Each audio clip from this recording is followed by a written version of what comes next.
Bonjour à tous et bienvenue.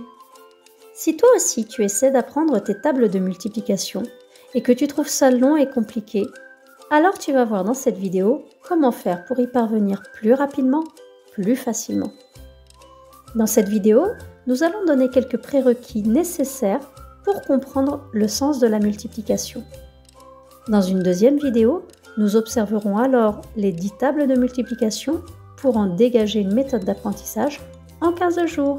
Allez, c'est parti! On va commencer en rappelant ce qu'est une multiplication.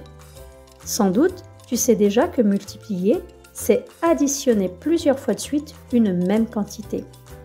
Par exemple, lorsque je prends une pièce de 5 centimes, puis une deuxième, puis une troisième, j'ai pris un total de 15 centimes d'euros.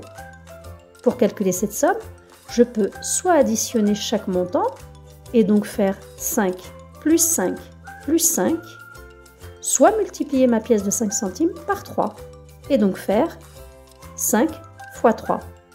Je te rappelle donc que la multiplication 5 fois 3 désigne l'addition 5 plus 5 plus 5.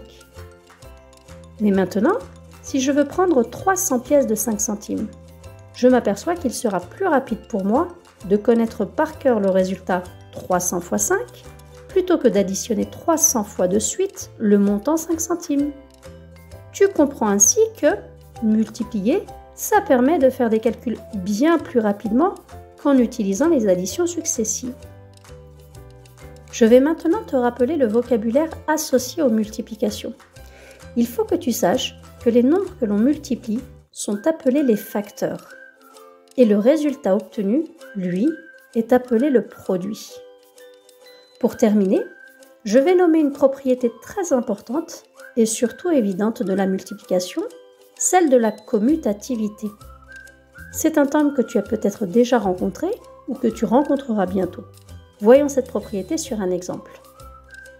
Si tu as besoin d'acheter 15 billes et que tu as le choix entre des sachets de 3 billes ou des sachets de 5 billes, tu peux soit choisir un sachet de 3 billes, puis un deuxième, puis un troisième, puis un quatrième, puis un cinquième. Et tu te retrouves alors avec 5 fois 3 billes, c'est-à-dire un total de 15 billes. Mais tu peux aussi choisir de prendre un sachet de 5 billes, puis un deuxième, puis un troisième. Et tu te retrouves alors avec 3 fois 5 billes, c'est-à-dire de nouveau avec un total de 15 billes. Tu comprends ainsi que la multiplication 3 fois 5 est strictement égale à la multiplication 5 fois 3. Et bien cette propriété, c'est ce que l'on appelle la commutativité de la multiplication. On peut multiplier dans les deux sens et ça ne change rien au résultat. Si tu as compris, je te laisse deviner quelle autre opération est commutative et quelles sont celles qui ne le sont pas. Tu peux m'écrire tes réponses dans les commentaires. Une fois que tu es au clair avec ces quelques prérequis, tu peux passer à l'étape d'observation et d'apprentissage des tables que je te propose dans la vidéo dont le lien s'affiche à l'instant à l'écran. Je te dis à tout de suite dans la partie 2.